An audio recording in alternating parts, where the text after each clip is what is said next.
Hello everyone, and welcome back to our backyard garden. Wow, look at the weather. We are in the middle of the rain here in Southern California. The weather has been very strange lately. In May particularly, we had a lot of rain. There's a lot of moisture and not enough sunlight. Well, I should say that. The weather is kind of cool for the past 3 weeks, somewhere between 50 degrees and around 85 degrees. But typically, the weather for the past week has been very cool, kind of like early spring. But we didn't expect this kind of weather in May in Southern California.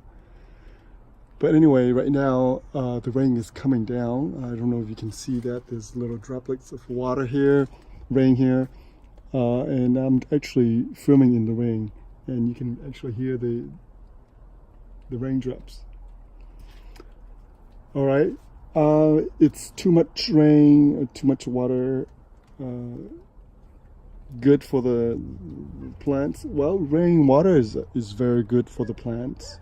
Most plants will definitely welcome the rainwater, but too much rain and not enough sunlight can cause some issue for your plant. And I'll kind of point it out, some of the issue in my garden. So this is our corn here. So far they have been doing quite well.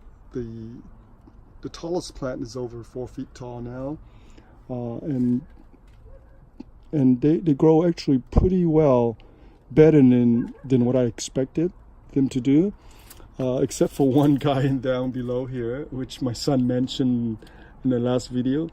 It's only about maybe 14 inches tall, but it's very thin, as you can see here, almost like a pencil compared to the large, look at that, like a broomstick here, right?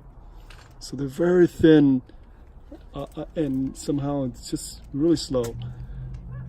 So hopefully it will start growing. Otherwise, all the other plants here will shade it out, and game over for it, basically. All right, now let's go back to the issue about the moisture and rain and not enough sunlight. Especially in this corner here where I don't have much sunlight. Now during the full-blown summer season, it's not an issue because it's get very hot. The sun is over the top, and it can be 100 degrees between the brick wall and the building here. So during the height of the summer, it's not an issue.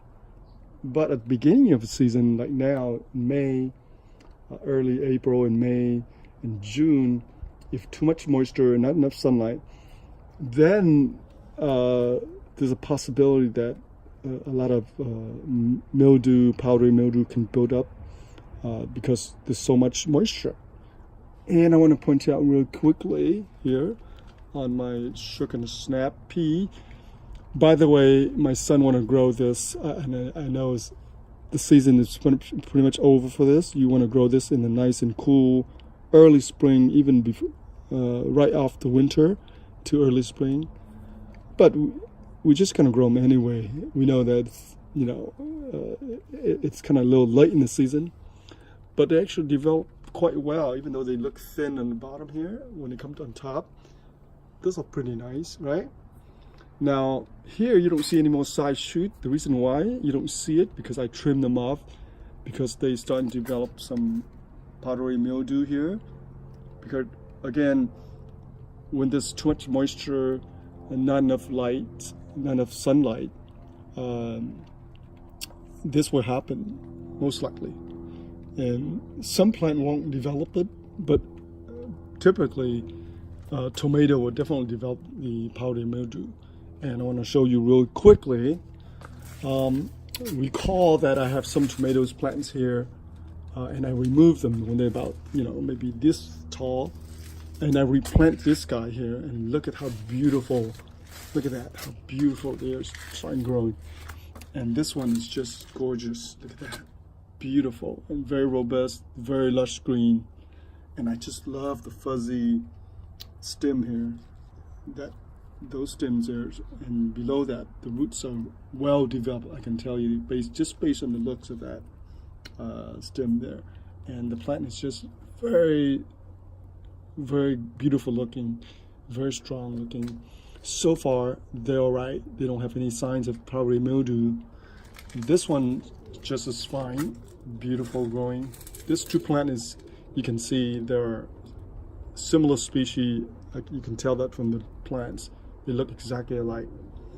Now this one here is one that we bought from the nursery. This is the grapes tomato. Now this one was doing pretty well. It didn't have anything on it, you know, from the last month. But I started seeing something develop, and I immediately remove all the leaves and I cut them off right away. Usually at the bottom where the moisture is built up, and that's where the powdery mildew will usually develop. So as soon as I see that, I cut them off right away to save the plant from any more problem.